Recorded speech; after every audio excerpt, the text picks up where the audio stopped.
अस्सलाम वालेकुम guys, welcome back to another episode of rich dad poor dad series. और honestly आज का चैप्टर स्टार्टिंग में तो मुझे बहुत डिफ़िकल्ट लगा, पर जब मैंने इसको समझा तो मुझे बहुत मज़ा आया। और जो आज का लेसन है वो बहुत इम्पॉर्टेंट लेसन है, क्योंकि आज हम बात करेंगे वाई टीच फाइनेंशियल लिटरेसी। मतलब कि स्कूल हमें मैथ्स, साइंस, हिस्ट्री सब सिखाता है, लेकिन पैसे कैसे मैनेज करना है, सेविंग्स कैसे ग्रो करनी है, एसेट्स और लाइबिलिटीज़ क्या होती हैं, और अमीर लोग और अमीर कैसे होते हैं, ये कोई नहीं सिखाता। और इस वजह से बहुत हार्ड वर्किंग लोग भी फाइनेंशियली स्ट्रगल करते रहते हैं। अब जो रिच डैड है वो ये कहता है कि it's not how much money you make, it's how much you keep. ये लाइन बहुत ज़्यादा पावरफुल है, क्योंकि पाकिस्तान में बहुत लोग अच्छी सैलरी लेते हैं, ठीक है, लेकिन मंथ के एंड तक उनकी जेब खाली हो जाती है, क्योंकि वो जितना कमा रहे हैं वो उतना उड़ा रहे हैं। उनसे जो पैसा है, जो मनी है, वो मैनेज नहीं हो रहा।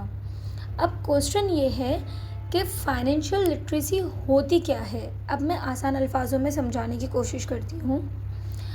इसका मतलब है पैसों को समझना, जैसे कि पैसा कहाँ से आ रहा है, कहाँ जा रहा है, कौन सी चीज़ फ्यूचर में पैसा देगी और कौन सी चीज़ सिर्फ पैसा खा रही है। अब रिच डैड का ये कहना है, the rich acquire assets, the poor and middle class acquire liabilities and they thinks they are assets. और ऑनेस्टली यहाँ मेरा ब्रेन जो है ना वो लिटरली फ्रीज़ हो गया था।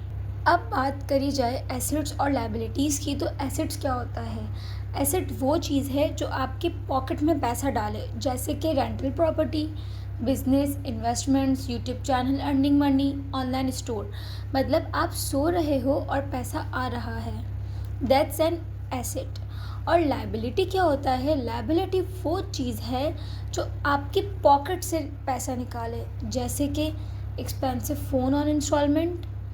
हम गाड़ी ले लेते हैं, अब उसका हैवी पेट्रोल, उसकी मेंटेनेंस। हम शॉपिंग करते हैं, हमें ज़रूरत नहीं है पर हम शॉपिंग कर रहे हैं, लोन्स ले रहे हैं, बाहर पैसा उड़ा रहे हैं, तो ये लाइबिलिटी हो रही है जो हमारे पॉकेट से जा रही है। जब मैंने टर्म्स पढ़ी तो मुझे बहुत ऐसा था कि मैथ्स आ गया, ये आ गया, वो आ गया, काउंटिंग आ गई, पर नहीं। जब इस बुक में जब इन्होंने इसको समझाया तो बहुत अच्छे से समझ आया, और जब मैंने इसको हमारी रियल लाइफ से इसको रिजेंबल किया तो एक्चुअल में हम यही करते हुए आ रहे हैं। और फिर मिडिल क्लास इन्हीं चीज़ों को वो सक्सेस कहते हैं। मतलब आईफोन लेके शो ऑफ करना, गाड़ी ले ली, ये कर लिया, ये होती है लाइबिलिटी। अब पाकिस्तान में क्या होता है, पाकिस्तान में भी यही हो रहा है कि बंदा क्या करता है, नया आईफोन ले लिया, बाइक अपग्रेड करवा ली, महंगे कपड़े ले लिए, हर हफ्ते बाहर जा रहे हैं, खाना पीना खा रहे हैं, जिसके बहुत नुकसानात भी हैं। ठीक है, ज़रूरी नहीं कि अगर हम पैसा बचा रहे हैं या हम कंजूस कहलाएंगे, नहीं। अगर आप बाहर बार बार खाना खा रहे हो तो आपकी सेहत भी तो ख़राब हो रही है। और फिर हम बोलते हैं पैसा टिकता नहीं, क्योंकि हम लाइबिलिटीज़ बाय कर रहे होते हैं, एसेट्स नहीं। बुक में एक बहुत कंट्रोवर्शियल बात भी थी। रिच डैड कहता है, your house is not always an asset. और ऑनेस्टली यहाँ सुनकर एक ना मतलब एकदम मुझे थोड़ा सा पॉज सा लग गया कि हम अक्सर यही कहते हैं, बचपन से यही सुनते हुए आ रहे हैं कि अपना घर ही सबसे बड़ी इन्वेस्टमेंट है। लेकिन रिच डैड इस चीज़ को एक्सप्लेन करते हुए कहता है, अगर आपकी पॉकेट से कंटिन्यूसली पैसा निकल रहा है, जैसे बिल, टैक्स, रिपेयरिंग, मेंटेनेंस, और उससे इनकम नहीं आ रही है, तो टेक्निकली वो लायबिलिटी बन सकता है। यहाँ एक इम्पॉर्टेंट क्वेश्चन ये आता है, अमीर और अमीर कैसे होते जा रहे हैं। और इसका सिंपल आंसर ये है कि ये एसेट्स खरीदते हैं। रिच लोग पहले क्या करते हैं, business, investment, cash flow system बिल्कुल बिल्ड करते हैं, और फिर उन एसेट्स से जो इनकम आती है उससे लग्जरीज़ बाय करते हैं।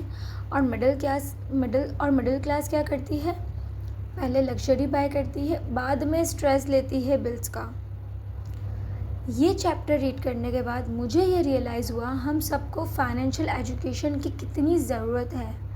हम डिग्रीज़ के लिए सालों साल पैसा स्पेंड कर देते हैं, वक्त स्पेंड करते हैं, लेकिन पैसा हैंडल करना नहीं सीखते। और फिर सैलरीज़ का स्ट्रेस, फ्यूचर का स्ट्रेस, डेब्ट स्ट्रेस। लाइफ का ये परमानेंट पार्ट बन जाता है। मैं भी पहले यही सोचती थी कि ज़्यादा पैसा, अमीरों वाली लाइफ, लेकिन अब मुझे रियलाइज़ हो रहा है financial intelligence is more important than income. अगर बंदा स्मार्ट नहीं है पैसों के साथ, तो ज़्यादा इनकम भी उसे फाइनेंशियली फ्री नहीं बना सकती।